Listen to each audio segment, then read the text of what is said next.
I am struck by the simplicity of light in the atmosphere in the autumn, as if the earth absorbed none, and out of this profusion of dazzling light came the autumnal tint. Henry David Thoreau. My daddy created these trails when he was a teen. At 84, he still walks here and has a special place he stops to pray. And that makes it really special for me. His father also walked these trails, and being able to walk in their footsteps is very special to me.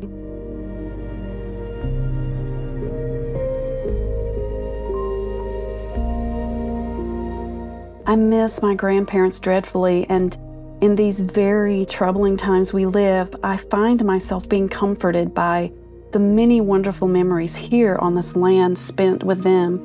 I come here to walk and be inspired by this amazing beauty that God has created. It is breathtaking this time of year and so very inspiring.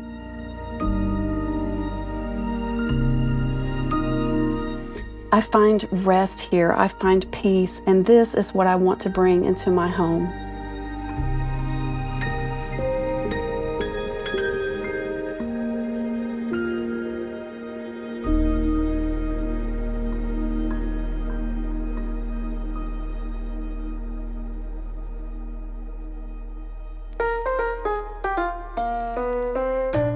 My great-grandfather bought this property in the 1920s as his summer place. My grandmother came to visit, met my grandfather here, and they married in 1926. They lived with his mother for a while and then moved into this beautiful 3-story Victorian when my uncle was a baby.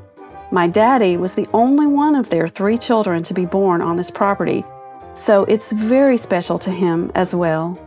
He has shared so many wonderful memories with me, and he even drew out a floor plan so I could envision what the house looked like.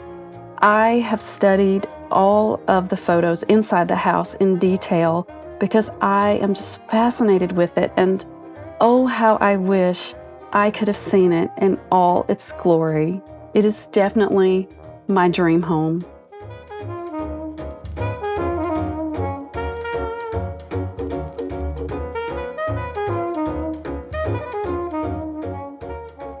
Sadly, the house was dismantled in about 1960, I believe, but many of the architectural details were carefully saved in a little guest house that my great-grandmother used. It used to sit behind the main house, and apparently my parents used to watch TV in the little house when they were dating.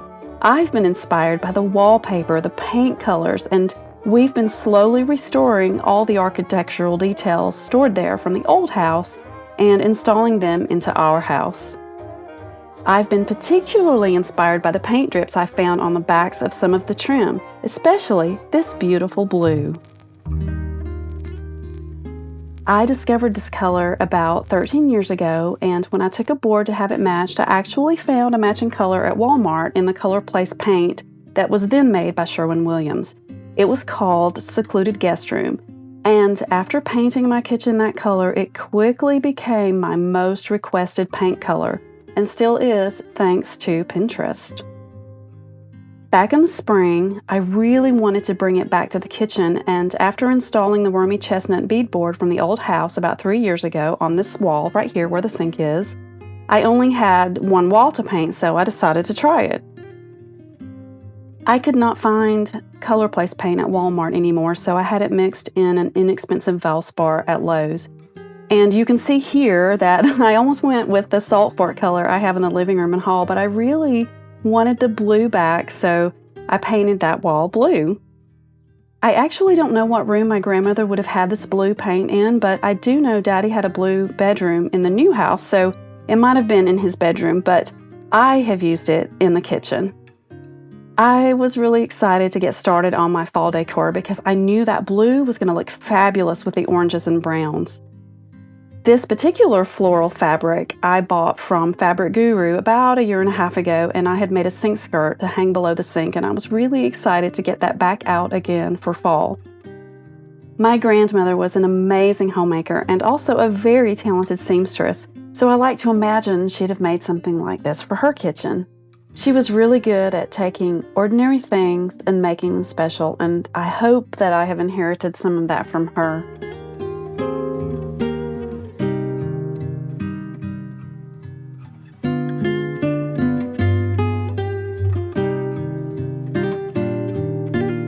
I love to restyle my shelves for the seasons, and it's always a good time to clean everything, especially after canning season. These shelves are stair treads saved from the old house. The tongue and groove is wormy chestnut I restored and installed a few years back. It was carefully saved from a third-floor bedroom. My granddaddy had a radio near a chair he sat in frequently in the dining room, and this one my husband bought at a local flea market reminds me of that.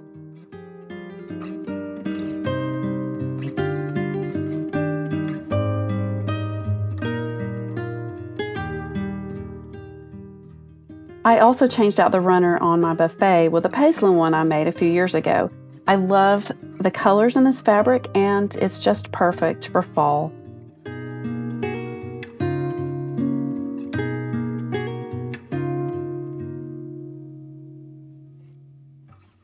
I saved the hydrangea garland from last year's kitchen window and used it around the light over the dining table. I love how this looks, although it's a bit messy to get it up. So now I'm going to take you along and show you my fall kitchen inspired by the old house and this property.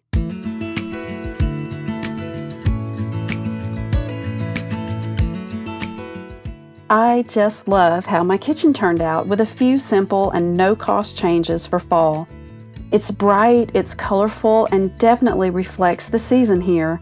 And most importantly, it's filled with things from family members or things I made or restored from the old house, and that is important to help me feel connected to this place and to my family history here. The thing I hope y'all get out of this is sometimes it just takes a little bit of work, and it takes seeing potential in something that looks worn out or even finding another use for something. You really don't have to go to a store or order fall decor. Use things you have that fit into that color palette, or things you can make or find outside in your yard. I will link a blog post that goes into more detail about all of the things that I have used here, so please check that out, and if you have questions, you can leave them there or drop them here in the comments, and I will try to answer.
I hope you enjoyed this little tour, but I really hope you are inspired to look around at the things you have and see them in a new way.